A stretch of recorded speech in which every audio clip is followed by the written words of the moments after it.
Olá, meus queridos irmãos, sejam todos bem-vindos a mais uma leitura. Hoje, segundo Crônicas, capítulo 26. O reinado de Uzias de Judá. No lugar de Amazias, o povo de Judá pôs como rei o seu filho Uzias, que tinha 16 anos de idade.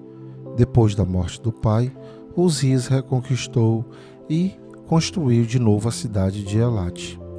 Uzias se tornou rei aos 16 anos de idade. Ele governou 52 anos em Jerusalém.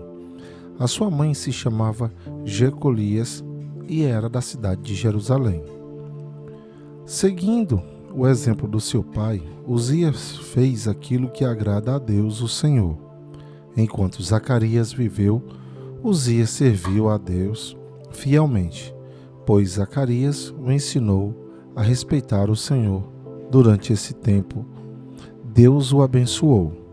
Uzias fez guerra contra os filisteus e derrubou as muralhas das cidades de Gate, de Jamna e de Asdod. Depois construiu cidades protegidas por muralhas perto de Asdod e em outros lugares da região dos filisteus. Deus o ajudou a derrotar os filisteus, os árabes que moravam em Gur-Baal e os meunitas.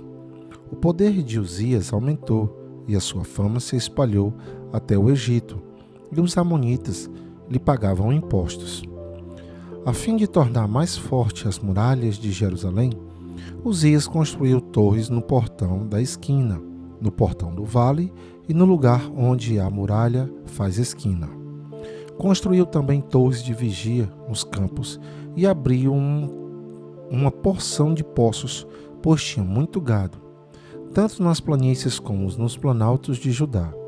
Tinham também homens trabalhando nas plantações de uvas e nas hortas das regiões montanhosas e nos campos férteis, pois se interessava pela agricultura. Uzias tinha um exército de homens prontos para a guerra.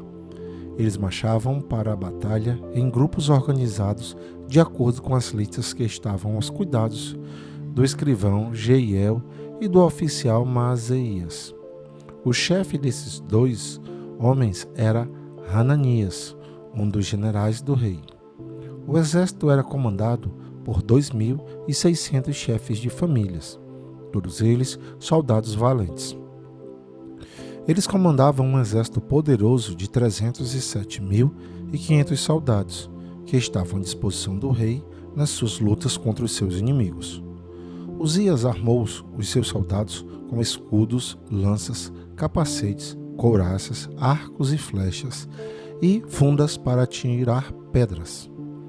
Em Jerusalém, os seus engenheiros construíram máquinas de guerra que eram postas nas torres e nas esquinas das muralhas, a fim de atirarem flechas e pedras grandes. A fama de Uzias se espalhou por toda parte, e ele se tornou muito poderoso, pois Deus o ajudava. Porém, quando se tornou assim poderoso, Uzias ficou cheio de orgulho, e essa foi a sua desgraça. Ele pecou contra o Senhor, seu Deus, pois entrou no templo para queimar incenso no altar do incenso. O grande sacerdote Azarias e 80 sacerdotes corajosos entraram atrás do rei e o enfrentaram, dizendo: Ó rei, o Senhor não pode queimar incenso ao Senhor Deus. Só têm esse direito os sacerdotes, os descendentes de Arão, que foram separados para esse serviço. Saia desse lugar santo, pois o Senhor pecou contra Deus, e por isso ele não vai abençoá-lo.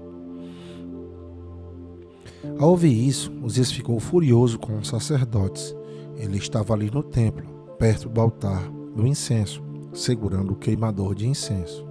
E, no momento em que ficou furioso, uma doença contagiosa da pele apareceu na sua testa.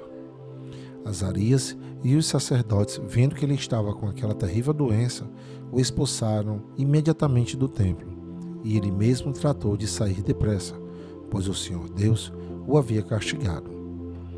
O rei Uzias sofreu dessa doença até morrer, e por ter ficado impuro, ele morava numa casa separada e ficou proibido de entrar no templo. O seu filho Jotão era quem mandava no palácio e governava o país. Todas as outras coisas que Uzias fez, desde o começo até o fim do seu reinado, foram escritas pelo profeta Isaías, filho de Amós. Uzias morreu e foi sepultado no cemitério dos reis em Jerusalém, mas não nos túmulos dos reis, por causa da sua doença. E o seu filho Jotão ficou no lugar dele como rei. E aqui, meus amados irmãos, ficamos com mais uma leitura. Que a paz do Senhor esteja com todos vocês e até o nosso próximo encontro.